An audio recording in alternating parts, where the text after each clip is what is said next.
श्रीशैलेशतया पात्रं दीपग्र्यार्निगुणार्णवं यतीन्द्रप्रवणं वन्दे रम्यजामातरं मुनिं लक्ष्मीनाथसमारम्भां नादयाम्यामध्यमाम् अस्मदाचार्यपर्यन्तां वन्दे गुरुपरम्परां यो नित्यमच्युतपदाम्बुजयुग्मरुग्मव्यामोगतस्तैतराणि तृणाय मेने अस्मद्गुरोर्भगवतोऽस्य दयैकसिन्धोः रामानुजस्य शरणं प्रपद्ये मातापिता युवतयस्तनया विभूतिसर्वं यदेन नियमेन मदन्वयानाम् आद्यस्तनकुलपतेर्वरुणाभिरामं श्रीमत्तदङ्घ्रियुगलं प्रणमामि मूर्ध्ना भूतं सरश्च मगधाद्वयपट्टनाथ श्रीभक्तिसागरकुलशेखरयोगिपादान् भक्ताङ्कुरेव परकालयतीन्द्रमिश्रां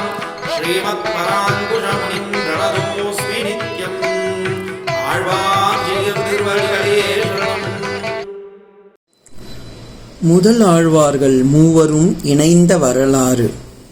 பொய்கை ஆழ்வார், பூதத்தாழ்வார், பேயாழ்வார் இவர்கள் மூவரும் முதல் ஆழ்வார்கள் என்று அழைக்கப்படுகின்றனர். ஆழ்ந்த பக்தியில் ஈடுபட்டிருந்த முதல் ஆழ்வார்கள் மூவரும் ஒரே இடத்தில் தங்காமல் ஒவ்வொரு நாளும் ஒவ்வொரு ஊரில் தங்கி ஒவ்வொருவரையும் அறியாமல் தனித்தனியே வாழ்ந்து வந்தார்கள்.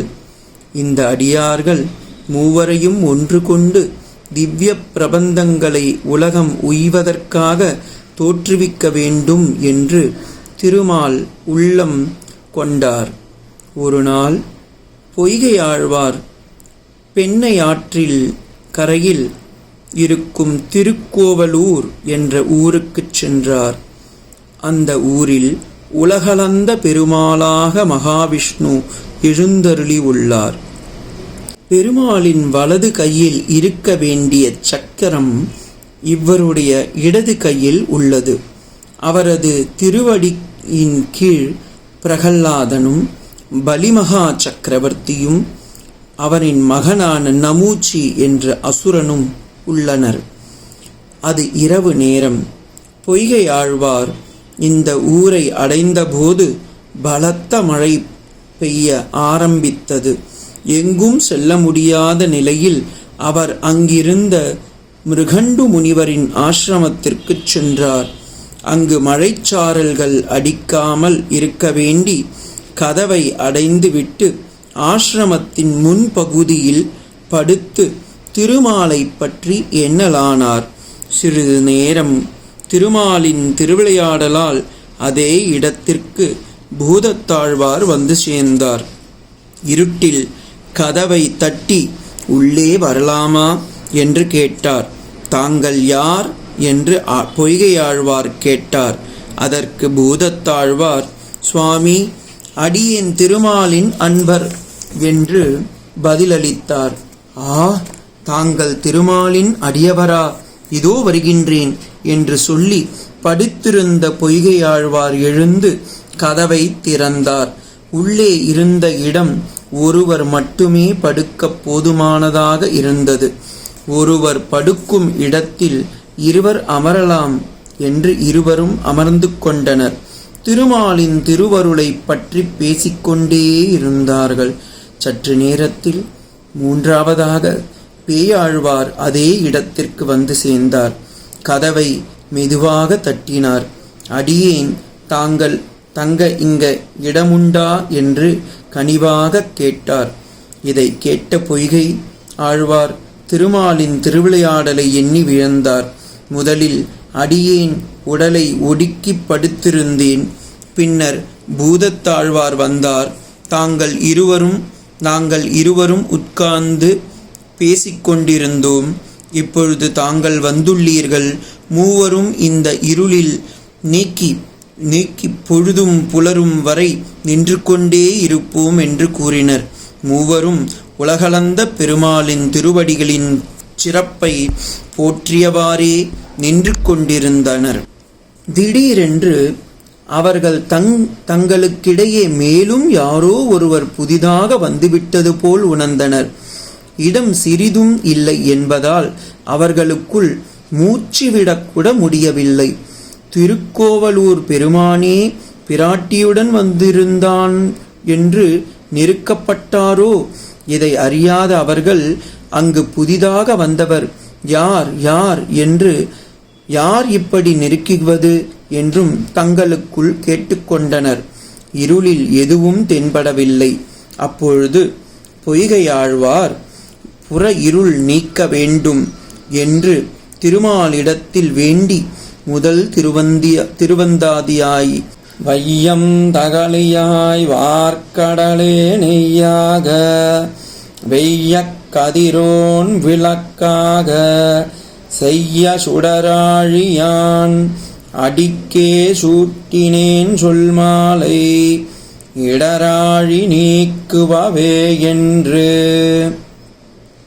பூதத்தாழ்வார் இறைவனை காண தடையாயிருக்கும் அக இருள் விளக்குவதற்காக, ஞானம் என்னும் அகவிளக்கு ஏற்றுவதற்காக பின்வரும் 2ஆம் திருவந்தாதியை முதற் பாசுரத்தை பாடினார்.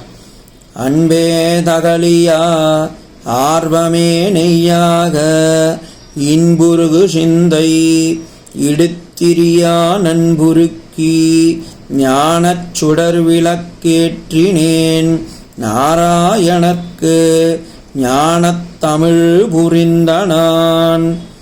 இவ்வாறு இந்த 2 விளக்குகளுக்காக அக இருளும் புற இருளும் விலகின. அவர்களுக்கு திருமாலின் காட்சி கிடைத்தது. அப்பொழுது 3வது ஆழ்வாரான பேயாழ்வார் அவர்கள் பெற்ற காட்சியை விவரித்து பின்வரும் 3ஆம் திருவந்தாதி பாடலை பாடினார்.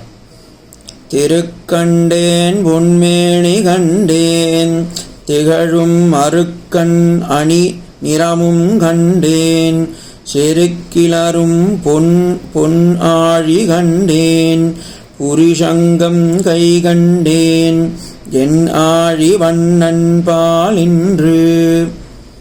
அப்பொழுது திருமால் சங்கு சக்கரம் கதை வாள் வில் முதலிய 5 ஆயுதங்களை கையில் கொண்டு ஸ்ரீ லக்ஷ்மியும் தேவியுடன் சோதி வடிவமாக காட்சி அளித்து, எமது பக்தர்களாகிய உங்கள் மூவரையும் சேர்த்து வைக்கவே இப்படி செய்தோம் என்று கூறி மறைந்தார். முதல் ஆழ்வார்கள் மூவரும் பல திருத்தலங்களுக்கு யாத்திரை சென்றனர். பின்னர் திருமழிசைக்கு சென்று திருமழிசை ஆழ்வாரை கண்டு எம்பெருமானின் கல்யாண குணநலன்களை பேசி மகிழ்ந்தனர். அவர்கள் மூவரும் யோக பலத்தால் நெடுங்காலம் வாழ்ந்திருந்து முடிவில் திருக்கோவிலூரை அடைந்து அங்கு பரமபதம் எய்தினர். மற்ற ஆழ்வார்களுக்கு முன் அவதரித்த அவர்களுக்கும் வழிகாட்டியாக திவ்ய பிரபந்தத்தை முதலில் அருளியதால் இவர்கள் முதலாழ்வார்கள் என்று போற்றப்படுபவர்கள். இந்த 3 யோகிகளும் பாலே தமிழ் என்று வழங்கப்பெறும் நற்றமிழர் ஆவர். இந்த முதல் ஆழ்வார்கள் திருவடிகளை போற்றி வணங்குவோம். உய்யத்துணர்வு ஒன்று ஒளிக்குள் விளக்கேற்றி வையத்து அவரை நாடி வலைப்படுத்தேன் மெய்த்தென்னவே நின்றாய் இருந்தான் கிடந்தான் நின் நெஞ்சத்து பொன்றாமரை மாயன் புகுந்து. ஆழ்வார் திருவடிகளே. இது போன்ற வேத புராண இதிகாச தகவல்களை பற்றி தெரிந்து கொள்ள இந்த சேனலை லைக் பண்ணுங்க, ஷேர் பண்ணுங்க, கமெண்ட் பண்ணுங்க, மறக்காம சப்ஸ்கிரைப் பண்ணுங்க.